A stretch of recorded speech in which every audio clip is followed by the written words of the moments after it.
नमस्कार फ्रेंड्स मु Sudam Sudam education modified channel को आपण मानक पुणी थे स्वागत। तो गत अध्याय आम पाठ पढ़ी सामाजिक दिग्दर्शन एवं बौद्धिक नीति इत्यादि इत्यादि। तो आज आम पढ़ा मूल्यबोधर प्रवक्ता। मूल्यबोधर प्रवक्तार अर्थ कौन, जो मत गुड़िए देइचंती को गुड़ाक मूल्यहीन मूल्य से प्रवक्ता गुड़िए देइचंती।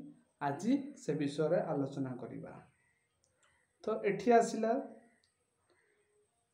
क्रिटिस, कन्फ्यूज, बुद्ध, महावीर, जीन, मोहम्मद, ख्रीष्टଙ୍କ ठारू आरंभ करी गांधी, हिटलर, चर्चिलଙ୍କ କାର୍ଯ୍ୟବଳୀ इतिहासर पृष्ठा परिपूर्ण जहाँ सामयिक तथा भविष्यत समाज और जनसाधारणଙ୍କ ପାଇଁ फलप्रसू होइथिला। मूल्यबोधर प्रवक्ता भाव इतिहासर मानसिक श्रृंखला प्रदान करे। ये कहते इतिहास रे मानसिक कुश्रृंखला एवं संतुलन रक्षा करे। एपरी महाग्रह प्राणी अन्य केउथिरे नाही। ये गला मूल्यबोधर प्रवक्ता। तापर आसीबा हमर साहित्यर भित्तिभूमि।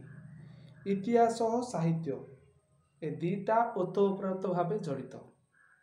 उपन्यास, साहित्यिक ए सबु साहित्य माध्यम रे कालकृति रे कौन कौन घटी सब इतिहास रु ही मध्य साहित्यटी आसी अछि। तापर कौन देखिबा एथिरे मध्य आउर गुटे जिंस मध्य आसीछि कौन जे समाज आगरे ए जिंस गुडी जा अतीत रे घटी से जिंस गुडी को आगर मु कहितली केते प्रकार इतिहास। तो ए भितर साहित्यिक इतिहास मध्य इतिहास भितर ही साहित्य मध्य तैयारी होइछि। तापर कौन कहिछि रचना भित्तिक करी समाज आगरे धरि थोई देइछि। मानव प्रगति सह राजनीति, धर्म, संस्कृति आदि ए जो दिग गुडिक इतिहास शाखा प्रशाखा मात्र हो जाइछि। तो इतिहास, साहित्य, राजनीति आउ संस्कृति, धर्म ए सब गुडिक कोउथिरे आसीछु इतिहास रो ही आसीछि। ये गला साहित्यर भित्तिभूमि इतिहास रे। विचार शक्ति प्रदान। तापर कौन आसिला विचार शक्ति प्रदान। आमे कौन एथिरे आमे पाइले इतिहास हमकु विचार शक्ति प्रदान करि थाए। आ कौन करि थाए गोटे विज्ञ होबा पई से मध्य स्वाधीन चिंताधारा प्रेम एवं इतिहास वर्तमान घटनार विचार कर समाज को निजर वा सिद्धांत जनाई थाए। आउ कौन करथाए भल मंद, न्याय अन्याय, जस अपजस विचार करिवार निष्पत्ति मध्य आम मानकु शिखाई थाए कि इतिहास। आउ कौन तेणु इतिहास रु परोक्ष बा प्रत्यक्ष भाव में मनुष्यर विचार शक्ति को सुदृढ़ करिवारे सहायक होता है ये इतिहास। तापर कौन तापर आसला अंतर्दृष्टि। अंतर्दृष्टि और चिंतन प्रक्रियार अभिवृद्धि बा वृद्धि। तो इतिहास मनुष्य को अंतर्दृष्टि तो मन भितर जो जिनसटा आम देखी पारुछंती सी होची अंतर्दृष्टि। अंतर्दृष्टि चिंतन जोड़ा चिंता करुछे सी होची चिंतन प्रक्रियार वृद्धि। से चिंता करिबा दूर को कौन हम घटनाटा घटिबो चिंता करिबार शक्तिटा एथिरे प्रक्रियाटा जो तैयारी से विषय मध्य आलोचना होइछि। तो कौन चलो देखिबा इतिहास मनुष्य को अंतर्दृष्टि दिए और तार चिंतन प्रक्रिया वृद्धि कराए। आउ कौन होइछि एथिरे जहा कि जातीयतावादी चिंताधारा द्वारा विषयटी पाठक द्वारा स्थापित होइछि। प्रवणता बढ़ाइबारे अर्थात प्रेम बढ़ाइबारे एवं सेथिरे भरी रही चिंतन प्रक्रियार उपादान यह भाव में विनियोग कले समाज और जीवन बहुत समस्यार समाधान आसीपर। यही जिनसटा कौन दूर को आगू कौन विपत्ति आसो कौन आसो चिंता प्रक्रिया जहाँ द्वारा पूरा चिंता जिनसटा तार हो पारा प्रक्रिया हो पारुची तापाई जीवन में कौन असुविधा हेब नाही।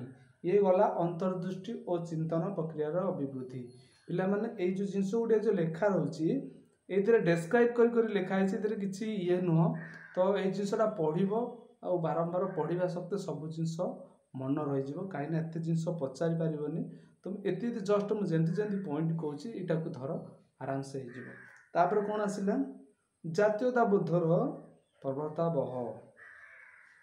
ଏଥିରେ କ'ଣ ହେଇଛି, ଜାତୀୟତାବୋଧ ଅର୍ଥାତ୍ ଜାତି ପ୍ରେମ ଏହି ଜିନିଷ ମଧ୍ୟ ଇତିହାସରେ ବର୍ଣ୍ଣିତ ହୋଇଛି। ଜାତି ବର୍ଣ୍ଣ କ'ଣ? ବଂଶଧରକୁ ସୂଚାଇବା ପାଇଁ ସମ୍ମାନ, ଅସମ୍ମାନ, ଜାତି, ମମତା, ଆକର୍ଷଣ, ଶ୍ରଦ୍ଧା ଏସବୁ ଗୁଡ଼ିକ ମଧ୍ୟ ଆମର ଏହି ଇତିହାସରୁ ହିଁ ଆସିଛି। ଆହୁରି କ'ଣ ଆସିଛି, ଏହା ମଧ୍ୟ ସୂଚାଇ ଦିଏ କି ଜାତୀୟ ପୂର୍ବ ଗୌରବରେ କ'ଣ କ'ଣ ସ୍ୱାଭିମାନ ଥିଲା, ସ୍ୱାଭିମାନ କ'ଣ କ'ଣ ଅଛି, ସବୁ ଜିନିଷ ଗୁଡ଼ିକ ଇତିହାସ ଆମକୁ ଶିଖାଇ ଦିଏ। ଆଉ କ'ଣ, ସ୍ଲୋଗାନ ମଧ୍ୟ ଜାତିର ଦେଶ ପ୍ରତି ସ୍ପନ୍ଦନ ସୃଷ୍ଟି କରେ, ଯାହାକି ଆଜି ଆମର ଜାତୀୟ, ଯେମିତି ଆମେ ଜାତୀୟ ପତାକାକୁ ସମ୍ମାନ ଦିଅନ୍ତି, ସବୁ କରନ୍ତି, ଆଉ ପାଳନ ମଧ୍ୟ କରନ୍ତି ଯେ ଆମର ଏଇ ଯେଉଁ ଭାରତ ସ୍ୱାଧୀନ ହେଲା କେମିତି ହେଲା, ଆମେ କେମିତି ଜାଣିଲେ, ସବୁ ଇତିହାସରୁ ହିଁ ଜାଣୁଛେ। ଯଦି ଇତିହାସ ନଥାନ୍ତା ତାହେଲେ ଆଜି ଆମେ କିଛି ଜାଣିବାକୁ ପାଇନଥାନ୍ତେ। ତ ସେଥିରେ କ'ଣ ହେଇଛି, ଆହୁରି ମଧୁବାବୁ ଉତ୍କଳ ସମ୍ମିଳନୀ ଗଠନ କରି ଉତ୍କଳୀୟ ପ୍ରାଣର ଜାତୀୟତା ଭାବରେ ଉଦ୍ରେକ ପାଇଁ ଇତିହାସକୁ ମାଧ୍ୟମ କରି କବିତା ରଚନା କରିଥିଲେ ତାଙ୍କ ଭାଷାରେ। ତାଙ୍କେ ଇତିହାସକୁ ରଚନା କରିକି ଆକ୍ଷେପ କରି ଗୋଟେ କହିଛନ୍ତି ଇତିହାସକୁ, ଯେ କ'ଣ ପଢ଼ିଛନ୍ତି ଯଦି ସେ କବିତାଟି ଲେଖିଛନ୍ତି, ଜାତି ଇତିହାସ ଜାତିର ନିର୍ଝର, ତହୁଁ ଭୟ ସଦା ଜାତି ପ୍ରାଣଧାର, ସେ ଧାରାରୁ ନୀର ପିଉଛି ଯେ ନର, ନିଶ୍ଚୟ ହେବ ସେ ଜାତିର କର୍ମବୀର। ଏହାର ଅର୍ଥ କ'ଣ, ଜାତି ଇତିହାସ ଜାତିର ନିର୍ଝର, ଜାତିର ଆମର ଯେଉଁ ଇତିହାସ ରହିଛି ଇଏ ଝରିବାରେ ଲାଗିଛି। ତହୁଁ ଭୟ ସଦା ଜାତି ପ୍ରାଣଧାର, ସେ ଯେଉଁ ଝରୁଛି, ସେ ଝରିବାରେ ବହୁଛି ଯେଉଁ ପାଣିଟା, ତ ବୁଝିବା ପାଇଁ ମୁଁ କହୁଛି, ସେ ତ ପାଣି ନୁହଁ, ଏମିତି ସେ ତାକୁ ବର୍ଣ୍ଣନା କରି ଲେଖିଛନ୍ତି କବି। ତ ତହୁଁ ଭୟ ସଦା ଜାତି ପ୍ରାଣଧାର, ସେଥିରେ ଆମର ଜାତିର ପ୍ରାଣ ଜିନିଷ ହିଁ କେମିତି କ'ଣ ହେଇଥିଲା, ମାନେ ଉଦାହରଣ ସ୍ୱରୂପ କହୁଛି କି, ଧରିନିଅ ଆମର ବହୁତ ଲୋକ ଭାରତ ସ୍ୱାଧୀନତା ହେବା ଆଗରୁ ପ୍ରାଣ ହରାଇଥିଲେ। ତ ଏଇଥିରେ ସେ ବୁଝିବା ପାଇଁ ଚାହୁଁଛନ୍ତି, ଏ ଯେଉଁ ହରାଇଥିଲେ ବୋଲି ଆଜି ଆମେ ଯେଉଁ ଜିନିଷଟା ଶୁଣୁଛୁ, ସିଏ ହେଉଛି ଏହି ଧାରା, ସେ ଧାରାରୁ ନୀର ପିଉଛି ଯେ ନର, ସେଇ ଯେଉଁ ଧାରାଟା ବହୁଛି ତାକୁ ଆମେ ପିଉଛୁ, ଅର୍ଥାତ୍ ଆମେ ଗ୍ରହଣ କରୁଛୁ ହେଲା। ତାପରେ କ'ଣ, ନିଶ୍ଚୟ ହେବେ ସେ ଜାତିର କର୍ମବୀର, ନିହାତି ଭାବେ ଆମେ ଜାଣିବା ଯେ ଏମିତି ଏମିତି ହେଇଥିଲା, ଏ ଜିନିଷ ଗୁଡ଼ା ହେଇଥିଲା, ତ ସେଥିପାଇଁ ନିହାତି ଭାବେ ଆମେ ଗୋଟେ କର୍ମବୀର ହେବା ହେଲା। ତାପରେ କ'ଣ କହିଛି, ଆଗାମୀ ଦିନର ଦୂରଦୃଷ୍ଟା, ଇତିହାସ ଜାଣୁ ଅତୀତ ଓ ବର୍ତ୍ତମାନ ସଂଯୋଗର ସେତୁ। ଆମେ ସମସ୍ତେ ଜାଣିଛନ୍ତି ବର୍ତ୍ତମାନ ଅତୀତର ଯେଉଁ ସେତୁ ରହିଛି ତାକୁ ଇତିହାସ କୁହାଯାଏ। ଯାହା ଯାହା ଲିପିବଦ୍ଧ ହୋଇ ରହିଲା ସେ ହେଉଛି ଇତିହାସ। ଏହା ଆମେ ଆଗରୁ ମଧ୍ୟ ପଢ଼ି ସାରିଛେ। ଆଉ କ'ଣ, ପରିବେଶକୁ କୁହାଯାଏ ମାନବୀୟ ସଭ୍ୟତା ସାମଗ୍ରିକ ହିତ ପାଇଁ ଇତିହାସ ପ୍ରାସଙ୍ଗିକତା ଅପରିହାର୍ଯ୍ୟ। ଏହା ବିଶ୍ୱ ବ୍ରହ୍ମାଣ୍ଡରେ ମଣିଷ ଜାତିର ସବୁ କାର୍ଯ୍ୟକଳାପରେ ଆଶ୍ୱତ ଦର୍ଶକ। ଇତିହାସ ପ୍ରାସଙ୍ଗିକତାକୁ ଉପଲବ୍ଧ ମଣିଷର ପଞ୍ଚମ ବେଦରେ ଆଖ୍ୟା ଦିଆଯାଇଛି। ଇତିହାସ ହେଉଛି ଆମର ରହିଛି କ'ଣ, ଋକ୍ ସାମ ଯଜୁର୍ ଅଥର୍ବ, 4 ବେଦ ଭିତରେ ଏଥିକୁ ମଧ୍ୟ ପଞ୍ଚମ ବେଦର ଆଖ୍ୟା ଦିଆଯାଇଛି। କାହାକୁ? ଇତିହାସକୁ। କ'ଣ ଲେଖା ହେଇଛି, ଆହୁରି ମଧ୍ୟ ଅର୍ଥଶାସ୍ତ୍ର, ଧର୍ମଶାସ୍ତ୍ର, ଚେତାହାସ ଏସବୁ ପୁରାଣ ହେଲା, ଧର୍ମଶାସ୍ତ୍ର, ଇତିହାସର କଥା ସବୁଗୁଡ଼ିକ ଇତିହାସରେ ବର୍ଣ୍ଣିତ ହୋଇ ରହିଛି। ତଥାପି ଐତିହାସର ମଗକର ଦିଅନ୍ତି ଯେ କୌଣସି ଜାତି ଯୁଦ୍ଧ ପଥ ଦେଖାଏ। ଏଇଥିରେ କ'ଣ ଆହୁରି ମତ ଦେଇଛନ୍ତି କିଛି ଲୋକ ଯେ ତଥାପି ଇତିହାସର ପ୍ରାସଙ୍ଗିକତା ସମାଲୋଚନାରୁ ଉର୍ଦ୍ଧ୍ୱ ନୁହେଁ। ଯେମିତି ଐତିହାସିକ କୁମାଙ୍କର ମତ ଦିଅନ୍ତି ଯେ ଇତିହାସ କୌଣସି ସମସ୍ୟାର ସମାଧାନ କରିପାରେ ନାହିଁ, ଅତୀତରେ କୌଣସି ଦୃଷ୍ଟି ତ୍ରୁଟି ବିରୁଦ୍ଧରେ ଆମକୁ ଶିକ୍ଷା ଦିଏ ନାହିଁ। ଆଉ କ'ଣ, କୌଣସି ଜାତିକୁ ଏହା ଯୁଦ୍ଧ ଏଡ଼ାଇବା ପଥ ଦେଖାଏ ନାହିଁ କି ଯୁଦ୍ଧର ଜୟଲାଭ ମାର୍ଗ ଦେଖାଏ ନାହିଁ। ଏହା ବୈଜ୍ଞାନିକ ବ୍ୟାଖ୍ୟା ନୁହେଁ, ଏହା ଭିତରେ ସମୃଦ୍ଧି ଚାବି ନାହିଁ, ମଣିଷର ପ୍ରଗତି ପାଇଁ ଏହା କୌଣସି ଅବଦାନ ନାହିଁ, କିନ୍ତୁ ଏପରି ଚିନ୍ତାଧାରା ସମ୍ପୂର୍ଣ୍ଣ ମୂଲ୍ୟହୀନ। ଏଇ ଯେଉଁ ଜିନିଷ ଗୋଟେ ଆମେ ଯେଉଁ ଚିନ୍ତା କରିବା, ଯାହା ଯାହା ଲେଖା ହେଲା ସବୁ ଚିନ୍ତା କରିବା ଜିନିଷ ଲେଖା ହେଲା, ତ तो ये जिस भावियाटा हूँ बेकार। एपर चिंता द्वारा इतिहासर अर्थ ही अनर्थ हो जाए। जी गुड़ी चिंता करुच्ची इतिहास गुड़िक अर्थ अनर्थ अर्थात किसी मूल्यहीन हो। संकीर्णता मापकाठी इतिहास को मापिपा से माने यार व्यापक अनुभव कर पारती ना, तौली पारती ना, यार प्रस्ताव विरोधी। कहीं इतिहास केतिकीर माने उपकारिता अपकारिता सबकि जी गुड़ाक चिंता करे से गुड़ाक केबेले मापी पारे ना है। तापर कौन अन्य पक्षर इतिहास होची शाश्वत चिंतनर तार गति आदिमतर सभ्यता पर्यंत मानव जातिर कर्मवर्धमान अग्रगति इतिहासर समाज प्रति मुक्ति इस्ताहार प्रकारांते प्रगतिक योग्यरू एकविंश शताब्दी पर्यंत विभिन्न सभ्यता संस्कृति भित्ति प्रगति समृद्ध एपरि पतन सह अंगांगी भाव जड़ित बुझिपाल। तेणु प्रासंगिकता दृष्टिकोण इतिहास रही गुरुत्वपूर्ण अवदान रे। यह भारसाम्य मुक्त समाज जनमंगल राष्ट्र सचेतना नागरिक समृद्ध संस्कृति उन्नत सभ्य गढ़िबार इतिहास रही एक अपरिहार्य भूमिका। परोक्ष हेउ बा प्रत्यक्ष हेउ इतिहास ही नियंत्रण करि पारुछि मानव सभ्यता को। से डायरेक्ट हो कि इनडायरेक्ट हो निहाती भावे इतिहासर प्रभाव प्रत्येक मनीष उपर प्रभाव पड़ुछि एवं ठीक मार्ग नेबा पाई इतिहास परोक्ष एवं प्रत्यक्ष भाव में साहाय्य करुछि। जो देशर जाति और निज इतिहास प्रति सचेतना नुहे सही देश बा जातिर उन्नति हेबा असंभव अटे। इतिहासर आर्थिक अध्ययन अनुशीलन और विश्लेषण ही देश पाई समृद्धर चाबिकाठी। एति बुझिपाल तुम माने इतिहास सार्थक अध्ययन अनुशीलन विश्लेषण ही देशर समृद्धर चाबिकाठी। इतिहास ही सबू गोटे देशर भविष्यतर सबकिछिर मूल आधार अटे। सामग्रिक भाव में मानव सभ्यता पूर्ण प्रतिफलन घटी थाए। इतिहासर कलेवर में जहाँ आज मनीष को निजर भविष्यत कर्मपंथा निर्धारण सहायक होता है। आमर आज पाठटी लास्ट सरला कौन आगामी दिनर दूरदृष्टा एथिरे आलोचना करागला कि जे इतिहास किसी मूल्य नहीं इतिहास घाटी देखापी जे सब मूल्यहीन जिस गुटे लेखाला गोटे मनीष जो एत गुटे जिन भावे ताहले से भावाटा निरर्थक एवं कौन कार्य तार परिणत हो पार ना। यह आमर कौन गला आगामी दिनर दूरदृष्टा। तो आमर पाठ आज प्रथम अध्यायर प्रथम पाठ इतिहास और अर्थ और प्रासंगिकता प्रथम परिच्छेद एटा आज कंप्लीट है तार सारांशटा आलोचना करदबा।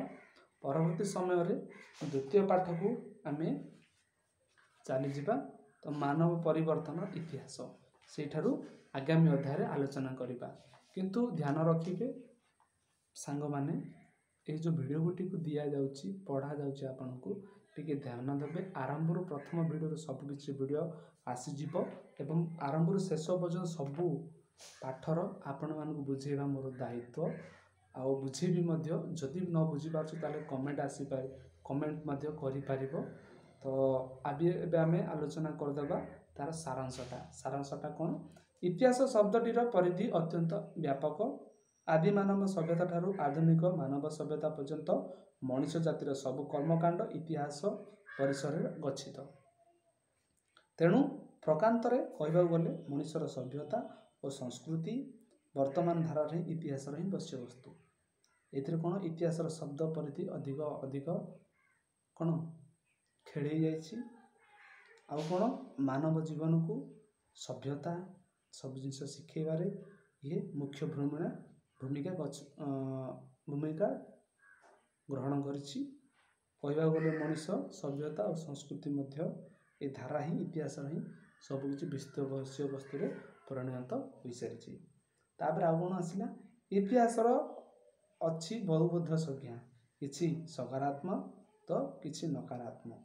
सकारात्मक गोष्ठीर ऐतिहासिक माने इतिहासर विश्लेषण अनुशीलन और अनुसंधान उपरे प्रक्रिया उपरे गुरुत्व आरोप करिसेंती। ସେମାନଙ୍କ ମଧ୍ୟରୁ ଫ୍ରାନ୍ସ ବିକେନ୍, କଲିଙ୍ଗଉଡ୍, ଏଙ୍ଗଟନ୍ ନାମ ପ୍ରସିଦ୍ଧ। ତ ଏମାନେ ଭିତରେ ଆଜିକାଲି ଦୁନିଆରେ କିଛି ଲୋକ ଭଲ କହିବେ, କିଛି ଲୋକ ଖରାପ କହିବେ। ଠିକ୍ ସେଇଭଳି କିଛି ଐତିହାସିକ ମାନେ ଏହାକୁ ଖରାପ କହିଛନ୍ତି, କିଛି ଭଲ କହିଛନ୍ତି।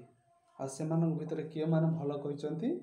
ଫ୍ରାନ୍ସ ବିକେନ୍, କଲିଙ୍ଗଉଡ୍, ଏଙ୍ଗଟନ୍ ଏସବୁ ପ୍ରସିଦ୍ଧ ଐତିହାସିକ ମାନେ କହିଛନ୍ତି। ଆଉ କ'ଣ?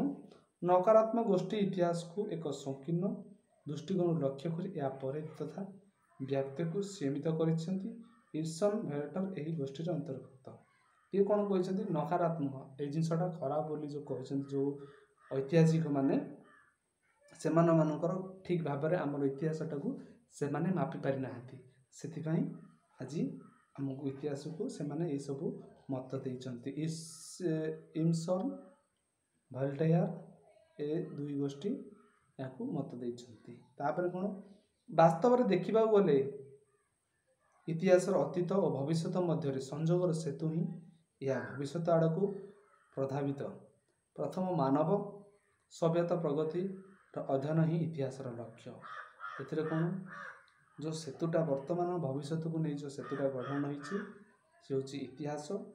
ଏହା ମଣିଷକୁ, ସମଗ୍ର ମାନବ ସମାଜକୁ ଗୋଟିଏ କ'ଣ ପ୍ରଗତି, ଯାହାକି ଉନ୍ନତିର ଲକ୍ଷ୍ୟ ଗ୍ରହଣ କରି ଲକ୍ଷ୍ୟରେ ପହଞ୍ଚିବା ପାଇଁ ଚେଷ୍ଟା କରିଛି ଆମର ଇତିହାସ। ତାପରେ କ'ଣ? ଇତିହାସର ବିଭିନ୍ନ ଧାରା ଉପରେ ଗଠିତ ହୋଇଥିବାରୁ ଆମେ ଦେଖିବା ପାଉ ରାଜନୈତିକ ଇତିହାସ, ଅର୍ଥନୈତିକ ଇତିହାସ, ସାମାଜିକ ଇତିହାସ, ସାଂସ୍କୃତିକ ଇତିହାସ, ସାମରିକ ଇତିହାସ, ସାମ୍ବିଧାନିକ ଇତିହାସ ପରି ଇତିହାସର ବିଭିନ୍ନ ଶ୍ରେଣୀର ବିଭାଗ। ଏଥିରେ ଆମେ ଆଉ କ'ଣ ଦେଖିଲେ? ଇତିହାସର ବିଭିନ୍ନ ଧାରାର ଗଠିତ ହୋଇଥିବା କେତେ ରାଜନୀତି, ଅର୍ଥନୀତି ଏସବୁ କେତେ ଭାଗର ବିଭକ୍ତ ହୋଇଛି, ଇତିହାସ କେତେ ପ୍ରକାର ବିଭକ୍ତ ହୋଇଛି ସେ ମଧ୍ୟ ଆମେ ଦେଖିବାକୁ ପାଇଲେ ଏହି ପାଠରେ। ତାପରେ କ'ଣ? ଇତିହାସର ପ୍ରାସଙ୍ଗିକତା ବହୁବିଧ ମଣିଷର ବୌଦ୍ଧିକ ଓ ନୈତିକ ଅଭିବୃଦ୍ଧି ସହିତ ଓ ମୂଲ୍ୟବୋଧ ପ୍ରବକ୍ତା ଭାବରେ ସାମାଜିକ ଦିଗ୍ଦର୍ଶନ ଦେଇଥାଏ।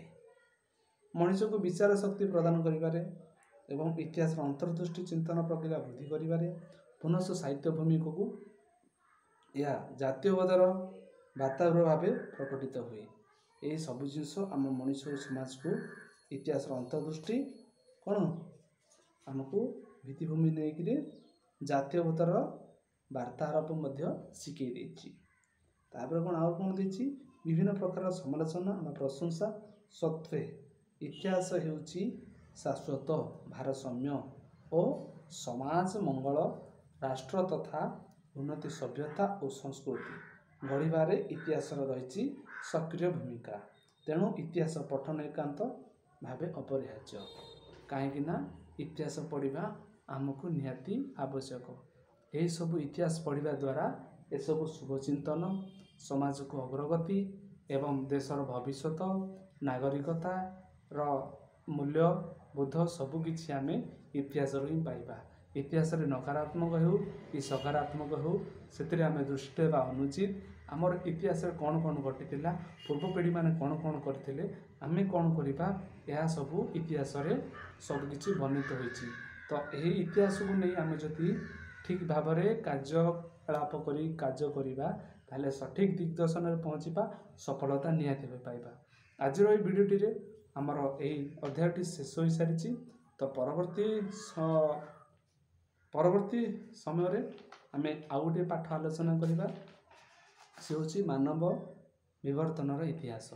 ତ ଫ୍ରେଣ୍ଡସ୍, ମୋ ଭିଡ଼ିଓଟି କେମିତି ଲାଗିଲା, ତୁମମାନଙ୍କୁ ବୁଝା ପଡ଼ିଲା କି ନାହିଁ ଏସବୁ କମେଣ୍ଟ କରିଦେବେ। ତ ଆଜି ପାଇଁ ଏଠି ରଖୁଛେ। ନମସ୍କାର, ଜୟ ଜଗନ୍ନାଥ।